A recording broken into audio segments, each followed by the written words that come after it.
Hello dear students, welcome back to my channel physics SPC calorimetry का एक question. 1 kg ice at -10 degree Celsius is mixed with 1 kg water at 100 degree Celsius. Then find equilibrium temperature and mixture content. उस question को कैसे करें, इसके लिए क्या क्या पता होना चाहिए वो देखते हैं। सबसे पहले इसमें कुछ डाटा हमें लर्न होने चाहिए, जैसे स्पेसिफिक हीट ऑफ आइस और स्पेसिफिक हीट ऑफ स्टीम। ये 1/2 calorie per gram degree Celsius. अगर आप चाहो तो इसे जूल में भी लिख सकते हो। 1/2 कैलोरी की जगह में लिख सकते हो 4.2 जूल। एक कैलोरी में 4.2 जूल होते हैं और 10⁻³ kg डिग्री सेल्सियस। ये याद करना चाहिए वैसे कि आइस की स्पेसिफिक हीट और स्टीम की specific heat half calorie per gram degree Celsius होती है। अच्छा, ये कभी कभी डाटा क्वेश्चन में गिवन होता है और कभी कभी नहीं दे रखा होता है। नहीं दे रखा होता तो ये याद होना चाहिए बेटा। दूसरा, latent heat of fusion of water. ये आपकी, अच्छा एक और, चलो अभी लिखता हूँ, ये लिख देता हूँ पहले। 80 कैलोरी पर ग्राम। और latent heat of vaporisation of water, ये 540 कैलोरी पर ग्राम। और specific heat of water 1 calorie per gram degree Celsius. ठीक है। ये ये डाटा में लर्न होना चाहिए बेटा। एक। दूसरा, जब भी स्टेट चेंज हो, अगर आपको ये सब आता है तो आप स्किप करके क्वेश्चन देख सकते हो सीधा। ठीक है। स्टेट अगर चेंज हो रही हो दैट मीन्स फेज चेंज हो रहा हो ओनली। फेज चेंज तो जानते हैं कांस्टेंट टेम्परेचर पर होता है phase change. That means solid liquid में कन्वर्ट हो रहा है। सॉलिड लिक्विड में कन्वर्ट हो रहा है ऐसे। तो इस वाली कंडीशन में ये सॉलिड लिक्विड में जो कन्वर्ट होता है ना, वो मेल्टिंग पॉइंट पर होता है। मेल्टिंग पॉइंट कह दो, फ्रीजिंग पॉइंट कह दो। तो ये कांस्टेंट टेम्परेचर पर होता है। कांस्टेंट टेम्परेचर पर। वो कांस्टेंट टेम्परेचर कितना होना चाहिए? मेल्टिंग पॉइंट या फ्रीजिंग पॉइंट भी कह सकते हो आप, मेल्टिंग पॉइंट पर। और आइस के लिए या वाटर के लिए जो मेल्टिंग पॉइंट होता है वो फ्रीजिंग पॉइंट होता है, वो 0 डिग्री सेल्सियस होता है। जैसे अगर हम वाटर के लिए, in case of water, in case of water, इसके लिए मेल्टिंग पॉइंट देखें ना। मेल्टिंग पॉइंट, मेल्टिंग पॉइंट या फिर फ्रीजिंग पॉइंट, फ्रीजिंग पॉइंट, ये देखें तो ये 0 डिग्री सेल्सियस होता है इन केस ऑफ वाटर। अलग अलग मटेरियल के लिए अलग होता है, लेकिन वाटर के लिए 0 डिग्री सेल्सियस मोस्टली हमारा वाटर आइस इनकी बात करेगा। ठीक है। तो ये, और इसमें जब ये सॉलिड लिक्विड में कन्वर्ट होता है ना, तो ये सॉलिड हीट एनर्जी एब्जॉर्ब करता है, लेता है। हीट एनर्जी एब्जॉर्ब करेगा कितनी? M into L. Latent heat of fusion आता है इसमें। जब सॉलिड से लिक्विड में कन्वर्ट होते हैं ना, तो लेटेंट हीट ऑफ फ्यूजन लिखते हैं। और ये सॉलिड से लिक्विड में जब कन्वर्ट होते हैं तो हीट एनर्जी एब्जॉर्व करता है, एक पॉइंट। दूसरा पॉइंट और इंपॉर्टेंट पॉइंट, ये कांस्टेंट टेम्परेचर पे फेज में चेंज होता है। और किसी भी नहीं होता, मेल्टिंग पॉइंट पर ही होता है। और ऐसा नहीं किसी भी टेम्परेचर पर आप फेज चेंज कर दो, मेल्टिंग पॉइंट पर ही फेज चेंज कर सकते हो आप। ठीक है ना। अच्छा, दूसरा, लिक्विड से आपको सॉलिड बनाना है, तब क्यू एनर्जी रिलीज करनी पड़ेगी। लिक्विड से सॉलिड बनने के लिए लिक्विड को एनर्जी रिलीज करनी पड़ेगी। तो release energy, heat energy is equal to कितना? M into latent heat of fusion ही आएगा। बस सॉलिड से लिक्विड में आने के लिए हीट एनर्जी सॉलिड को लेनी पड़ती है, एब्जॉर्व करनी पड़ेगी, तब सॉलिड से लिक्विड में कन्वर्ट होगा। और लिक्विड से सॉलिड में कन्वर्ट करने के लिए आपको लिक्विड को हीट एनर्जी रिलीज करनी पड़ेगी इतनी। ये दोनों ही कांस्टेंट टेम्परेचर पर होते हैं, मेल्टिंग पॉइंट पर या फ्रीजिंग पॉइंट पर। और वाटर वाले केस में 0 डिग्री सेल्सियस पर होता है। हर एक टेम्परेचर पर मत नहीं कर सकते आप इसको, मेल्टिंग पॉइंट पर कर सकते हो, है ना। और अलग अलग मटेरियल के लिए मेल्टिंग पॉइंट अलग अलग हो सकता है। वाटर के लिए 0 डिग्री सेल्सियस होता है। दूसरा, और लेटेंट ऑफ फ्यूजन आता है इसमें। अगर लिक्विड कन्वर्ट हो रहा है किसमें, वेपर में, वेपर बोल दो, स्टीम बोल दो, है ना। तो ये हीट एनर्जी एब्जॉर्ब करता है बेटा, कितनी, m into latent heat of vaporisation. लेकिन ये भी कांस्टेंट टेम्परेचर पर होता है। कौन सा टेम्परेचर कांस्टेंट, बॉइलिंग पॉइंट, ये बॉइलिंग पॉइंट पर होता है। और इसमें mass into latent heat of vaporisation आती है, और ये कांस्टेंट टेम्परेचर पर ही होगा बॉइलिंग पॉइंट पर। और हीट एनर्जी ऑब्जर्व करेगा जब लिक्विड से वेपर में जाएगा। कितनी हीट एनर्जी ऑब्जर्व करेगा वो तो लिख दिया। बॉइलिंग पॉइंट कितना होता है वाटर का, in case of water, in case of water जो बॉइलिंग पॉइंट होता है, बॉइलिंग पॉइंट वो टेम्परेचर कांस्टेंट टेम्परेचर पर होता है 100 डिग्री सेल्सियस। ये कांस्टेंट रहता है बेटा, ये है ना, कांस्टेंट टेम्परेचर पर होता है बॉइलिंग पॉइंट 100 डिग्री। वाटर वाले केस में हीट एनर्जी ऑब्जर्व कर रहा है, और वेपर से कभी भी लिक्विड में कन्वर्ट करेंगे ना तो ये भी बॉइलिंग पॉइंट पर होता है 100 डिग्री सेल्सियस पर। ये दोनों एक ही पॉइंट है, लेकिन बस इसमें अंतर आता है कि इसमें क्यू एनर्जी रिलीज होगी, हीट एनर्जी रिलीज करेगा। स्टीम वेपर से लिक्विड में तो हीट एनर्जी रिलीज होगी, और फॉर्मूला ये रहेगा m into latent heat of vaporisation. ये 2 पॉइंट हमें पता होनी चाहिए। स्टेट चेंज हो रही हो, जब केवल टेम्परेचर चेंज हो रहा हो, टेम्परेचर चेंज ओनली, स्टेट नहीं चेंज हो रहा, तब क्यू बराबर लगाते हैं एम एस डेल्टा टी। ठीक है, ये केवल टेम्परेचर में चेंज आ रहा हो, स्टेट में चेंज नहीं आ रहा, तब ये लगाते हैं। पहले इतनी बात हमें पता होनी चाहिए।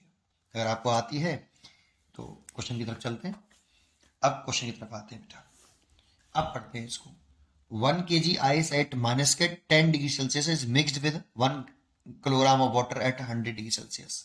तो सबसे पहले क्या करिए, अब दोनों डाटा उतार लीजिए, डाटा उतार लीजिए। 1 किलोग्राम आइस एट माइनस के 10 डिग्री सेल्सियस, इसको मिक्स करना है तो प्लस लगा लो। 1 kilogram water at 100 degree Celsius. देखो ये एक सिस्टम बन गया, इस पूरे को आप एक सिस्टम कहिए। यानी तो कैलोरीमेट्री में सिस्टम बाहर से कोई हीट एनर्जी ना तो एब्जर्व कर सकता है, बाहर से नहीं कर सकता।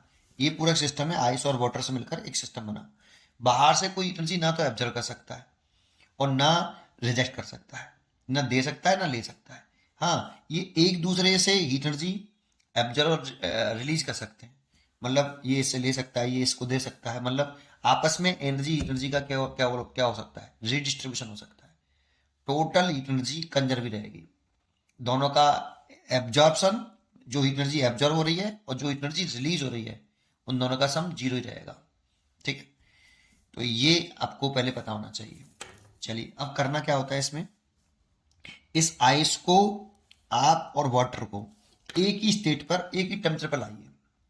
जैसे इसकी स्टेट आइस है, इसकी वाटर, तो या तो पूरे को आइस में बदलो या पूरे को वाटर में बदलो। एक ही स्टेट पे और एक ही टेम्परेचर पे लेके आइए, सबसे पहला काम ये होता है। चलो आइस को हम वाटर में बदल देते हैं, है ना। तो आइस को वाटर में बदलने के लिए क्या करना पड़ेगा, तो देखो आइस वाटर में बदलेगा तो आइस सॉलिड है, और लिक्विड में बदलने हैं, सॉलिड से लिक्विड में बदलने के लिए। लेकिन ये मेल्टिंग पॉइंट पर होता है, हर एक पॉइंट पर नहीं होता, हर एक टेम्परेचर पर नहीं होता। मेल्टिंग पॉइंट वाला टेम्परेचर पर होता है, और वो वाटर वाले केस में 0 डिग्री सेल्सियस होता है। जबकि यहाँ पर टेम्परेचर कितना है, माइनस के 10 डिग्री सेल्सियस है। तो पहले इस आइस को हमें 0 डिग्री सेल्सियस पर लाना पड़ेगा, तब ये वाटर में कन्वर्ट हो सकता है। तो पहले इस आइस को हम 1 kg आइस ही लिख दें और 0 डिग्री सेल्सियस पर ले आए।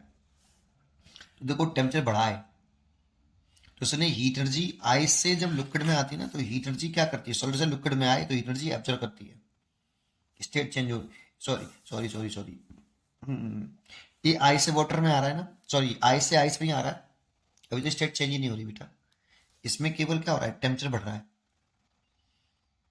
टेम्परेचर बढ़ा है ना, माइनस के 10 से 0, तो टेम्परेचर बढ़ाएगा तो हीट एनर्जी एब्जॉर्व तो करेगा। तो हीट एनर्जी कितनी एब्जॉर्व करी वो देखते हैं। तो क्यू बराबर किससे, m specific heat of ice into delta T. केवल टेम्परेचर राइज कर रहा है, इसीलिए ये लगाएंगे। और एम कितना किलोग्राम में है, इसे ग्राम में लिख रहा हूँ, तो 1000 हो गया ग्राम। स्पेसिफिक हीट ऑफ आइस, जो कि मैंने याद करने के लिए कहा, आइस की स्पेसिफिक हीट ये होती है। देखो ये ग्राम में लिख रहा हूँ, कैलोरी में लिख रहा हूँ, है ना। मैंने इसे इस केजी को किलोग्राम में बदल दिया है। तो हाफ और डेल्टा टी टेम्परेचर में कितना राइज हुआ, 10 डिग्री सेल्सियस। तो 2 से कट गया 5, ये कैलोरी में आया। तो देखो इसे लिख सकता हूँ 1 किलो कैलोरी, तो ये हो गया 5000 कैलोरी हो गया। तो 5000 कैलोरी को हम 5 कैलोरी लिख सकते हैं, किलो कैलोरी लिख सकते हैं। इतनी हीट एनर्जी एब्जॉर्ब करी आइस ने वो इसमें बदलने के लिए। अब इसको किस में बदल लो, वाटर में। अब इसको वाटर में लेके आए तो देखो अब चेंज कर सकता हूँ स्टेट। मेल्टिंग पॉइंट पर होता है 0 डिग्री सेल्सियस पर वाटर के लिए, ये स्टेट चेंज होती है। एक कांस्टेंट टेंपरेचर पर जीरो, मेल्टिंग पॉइंट पर 0 डिग्री सेल्सियस पर, और हीट एनर्जी ऑब्जर्व करता है, ये वाला फॉर्म लगेगा। तो लिख सकते हैं, इसे बदल सकते हैं 1 kilogram water at 0 degree Celsius पर। तो कितनी हीट एनर्जी आएगी, एब्जर्व करी होगी इसने, एब्जर्व करी होगी तो कितने, m into latent of heat of fusion. तो एम तो हो गया हमारा 1000, 1 केजी को किलोग्राम में, किलोग्राम को ग्राम में बदल दिया 1000, और latent of heat of fusion होती है 80 कैलोरी पर ग्राम। ये हमें याद होना चाहिए बेटा, 80 कैलोरी पर ग्राम। ठीक है, तो ये वैल्यू पुट कर दी और इसे ले सकते हैं कैलोरी में। तो ये हो गया 80,000 कैलोरीज, तो 80 किलो कैलोरी हो गया। अब देखो ये वाटर में आ गया, वाटर में ये भी है। अब इसने इतनी हीट एनर्जी क्या कर चुका है, ये एब्जॉर्ब कर चुका है 5 और 85 किलो कैलोरी इसने हीट एनर्जी एब्जॉर्ब करी है आइस से किस में करने, कन्वर्ट होने के लिए, वाटर में कन्वर्ट होने के लिए। तो बेटा यहाँ रिलीज भी होनी चाहिए, तो इससे इसको भी सेम टेम्परेचर पे लेके आओ। ये 100 डिग्री सेल्सियस पर है और ये 0 डिग्री सेल्सियस पर है, इसको मत लेके आना। इसको 100 डिग्री सेल्सियस पर चेंज कर लोगे ना तो रिलीज नहीं होगी ना, फिर ये एब्जॉर्ब करेगा दोबारा से 100 डिग्री सेल्सियस पर जाने के लिए, है ना। वाटर 100 डिग्री सेल्सियस पे ले आओ तो हीट एनर्जी एब्जॉर्ब तो करेगा, फिर रिलीज हुई नहीं, बाहर से मिलेगी नहीं, तो ये एब्जॉर्ब वाली ये निकले। अब यहाँ से रिलीज कर लो पहले आप इसे, मतलब सेम स्टेट पे ले आओ। तो अगर आप इसे 1 किलोग्राम ऑफ वाटर ही रहने दो, बस टेम्परेचर 0 डिग्री सेल्सियस कर लो, तो टेम्परेचर घटाया है तो इसने हीट एनर्जी रिलीज करी होगी। तो कितनी हीट एनर्जी रिलीज करी होगी, तो क्यू बराबर, केवल स्टेट चेंज नहीं हो रही, केवल टेम्परेचर घट रहा है, तो क्यू बराबर m s specific heat of water and delta T. तो एम तो हो गया 1000 ग्राम में लिखा है, specific heat of water 1 calorie per gram degree Celsius होता है, और टेम्परेचर कितना घटाया, 100 डिग्री सेल्सियस घटाया। तो ये हो गया आपका कैलोरी में, तो ये आ जाएगा 100 किलो कैलोरी, 100 किलो कैलोरी। इतनी हीट एनर्जी इसने रिलीज करी है। अब देखो दोनों की स्टेज सेम है, ये भी वाटर है और ये भी वाटर है। 1 किलोग्राम, स्टेट भी सेम वाटर वाटर, और टेम्परेचर भी same 0 degree Celsius 0 degree Celsius, है ना। अच्छा, अब इसमें क्या करिए आप, इसमें क्यू टोटल हीट एनर्जी इसने कितनी एब्जॉर्ब करी है वो लिख लीजिए। तो कितनी हीट एनर्जी एब्जॉर्ब करी है, हीट एनर्जी एब्जॉर्ब करने का मतलब है required heat, required heat energy. Ice से वाटर में कन्वर्ट होने के लिए उसे कितनी एनर्जी की रिक्वायरमेंट है, इतनी एनर्जी वो एब्जॉर्ब कर लेगा, तब जाके वो आइस वाटर में कन्वर्ट होगा। तो कितनी बेटा, 5 किलो कैलोरी ये है और 80 किलो कैलोरी ये है, टोटल कितनी हो गई 85 किलो कैलोरी। इतनी एनर्जी की रिक्वायरमेंट है आइस को वाटर में कन्वर्ट करने के लिए। ठीक है, अब यहाँ पे देखो इसने हीट एनर्जी रिलीज करी है, तो रिलीज्ड हीट एनर्जी, रिलीज्ड ये कितनी, 100 किलो कैलोरी, 100 किलो कैलोरी इतनी रिलीज करी है। दैट मीन्स ये अवेलेबल हीट एनर्जी है, इतनी रिलीज कर दी तो हमारे पास इतनी अवेलेबल हो गई, अवेलेबल हीट एनर्जी। अब देखो अवेलेबल हीट एनर्जी ज्यादा है और रिक्वायरमेंट हीट एनर्जी कम है। तो देखो इतनी हीट एनर्जी अगर ये वाटर आइस को दे दे, 100 नहीं, इसको कितनी जरूरत थी 85, तो 100 में से 85 कैलोरी हीट एनर्जी इसको दे देगा, तो आइस तो कंप्लीटली वाटर में कन्वर्ट हो जाएगा कंप्लीटली, क्योंकि इसको आइस को वाटर्स में कन्वर्ट होने के लिए कितनी एनर्जी की रिक्वायरमेंट है, केवल 85 किलो कैलोरी। उसने रिलीज कितनी करी है, अवेलेबल कितनी है हमारे पास 100 किलो कैलोरी, तो 100 में से 85 अगर दे देंगे तो आइस कंप्लीटली किस में कन्वर्ट हो जाएगा, वाटर में। इसीलिए ये जो अब सिस्टम बन गया है हमारे पास कितना वाटर है, 1 किलोग्राम वाटर ये रहा और 1 किलोग्राम वाटर ये रहा। तो 2 किलोग्राम वाटर है हमारे पास 0 डिग्री सेल्सियस पर। 2 किलोग्राम वाटर है, 1 किलोग्राम वाटर ये आ गया 0 डिग्री सेल्सियस पर, और 1 किलोग्राम वाटर ये आ गया 0 डिग्री सेल्सियस पर। तो 2 किलोग्राम वाटर है मेरे पास 0 डिग्री सेल्सियस पर, लेकिन हमारे पास अवेलेबल हीट ज्यादा है किससे, एब्जॉर्ब हीट से। तो रिमेनिंग अवेलेबल हीट एनर्जी बची हुई कितनी, Q बराबर 100 किलो कैलोरी में से 85 किलो कैलोरी सब्ट्रैक्ट करते हैं, तो 15 किलो कैलोरी हीट एनर्जी अभी भी हमारे पास जो इसने रिलीज करी होगी वो अवेलेबल होगी। अब ये तो पक्का है कि आइस को तो और चाहिए ही नहीं, आइस तो पूरा की पूरा वाटर में उतर गया। 1 kilogram water at 0 degree Celsius, ये इसको तो चाहिए ही नहीं एनर्जी, ये तो पूरा का पूरा वाटर में आ गया है। तो फिर ये बची हुई जो हीट एनर्जी अवेलेबल है उससे क्या करेंगे, तो उससे यहां पर अगर हम इस अवेलेबल हीट एनर्जी को इस वाटर को दे दें, 2 किलोग्राम वाटर को, तो ये अपना टेम्परेचर राइज करेगा, स्टेट तो चेंज नहीं कर सकता, क्योंकि जो 0 डिग्री सेल्सियस पर है ये बेटा, ये जो 0 डिग्री सेल्सियस पर अगर हम इसको दे देंगे तो 15 किलो कैलोरी है, तो ये वाटर ही तो है, तो वाटर से वाटर नहीं तो आएगा ही, स्टेट तो चेंज नहीं कर पाएगा बेटा ये। तो ये 15 किलो कैलोरी से क्या करेगा, इसी एनर्जी से अपना टेम्परेचर राइज कर लेगा।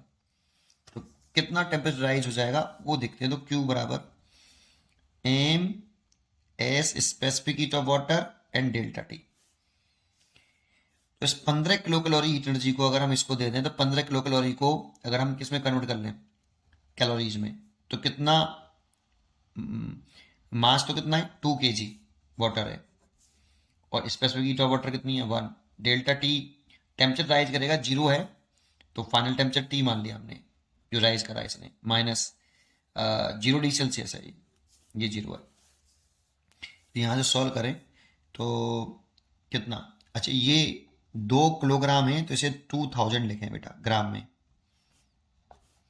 एम 2 किलोग्राम है तो इसे ग्राम में लिखेंगे, ग्राम ऐसे सिस्टम में लिख, सीजी सिस्टम में लिख रहे हैं ना, इसको कैलोरी में लिखा है, तो ये हम ग्राम में लिख लें 2000 ग्राम। तो सॉल्व करें तो देखो 1 2 3 0 ये कट गए, तो टेम्परेचर फाइनल कितना आया 15/2, दैट मीन्स 7.5 डिग्री सेल्सियस। तो हमारा क्या हुआ कि ऑल वाटर जो है 2 किलोग्राम वाटर जो है वो वाटर में है हमारे पास, और ये जो हीट बची हुई थी इसने इस वाटर का टेम्परेचर को 0 से राइज कर दिया, 7.5 डिग्री सेल्सियस कर दिया। अब सोचो 7.5 डिग्री सेल्सियस पर पहुंचा है, तो 100 डिग्री सेल्सियस तो नहीं पहुंचा ना बेटा, है ना। तो केवल इतनी एनर्जी से केवल क्या हो रहा है, वाटर का टेम्परेचर 0 से बढ़ के कितना हो गया 7.5 डिग्री सेल्सियस हो गया है। इसलिए 2 किलोग्राम वाटर जो है हमारा वो कितने फाइनल टेम्परेचर पर होगा, 7.5 डिग्री सेल्सियस पर होगा। पूरा की पूरा कंटेंट अगर मिक्सचर ऑफ कंटेंट देखें तो 2 किलोग्राम वाटर होगा, और उसका फाइनल टेम्परेचर जो होगा 7.5 डिग्री सेल्सियस होगा। तो कंटेंट पूछ रहा था equilibrium temperature and mixture content, तो मिक्सचर में केवल वाटर होगा। उम्मीद करता हूँ कि आपको ये जरूर समझ में आया होगा। पढ़ते रहिए और खुश रहिए। Thank you.